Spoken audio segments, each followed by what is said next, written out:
নমস্কার বন্ধুরা, আমার নতুন আরেকটি মিনি ব্লগে তোমাদের সবাইকে স্বাগত। তো দেখো, এটা ছিল 17 অক্টোবরের ভিডিও। তোমাদের এর আগের পার্টে দেখিয়েছিলাম যে আমরা ভিক্টোরিয়া থেকে বেরিয়ে গেছি, তারপরের অংশটুকু এখন শেয়ার করছি। তো দেখো, বেরিয়ে আমরা খেয়ে নিলাম প্রথমে লেমন সোডা, আর পরে খেলাম দেখো ফুচকা। তো ফুচকা খেয়ে আমরা হাঁটতে হাঁটতে চলে যাচ্ছিলাম আরেকটা জায়গায় ঘুরতে। আর গন্টু দেখো উঠে গেছে ওর মামার ঘাড়ে, ও আর হাঁটতে পারছিল না। তারপর আমরা চলে আসলাম দেখো এই এমপি বিড়লা প্ল্যানেটোরিয়ামে। আর অভিজিৎ চলে গেল টিকিট কাটতে, আর আমরা করছিলাম কিছু ভিডিও আর কিছু ফটো তুলে নিলাম। তারপর দেখো অনেক লম্বা লাইন ছিল, তো লাইনটা আস্তে আস্তে এগোচ্ছে, আর আমরাও তো লাইনেই ছিলাম।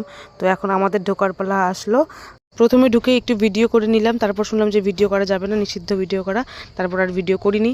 তারপর বেরিয়ে গেলাম বাইরে, বাইরে ভিডিও চারপাশটা ভালো করে ঘুরে দেখে নিলাম।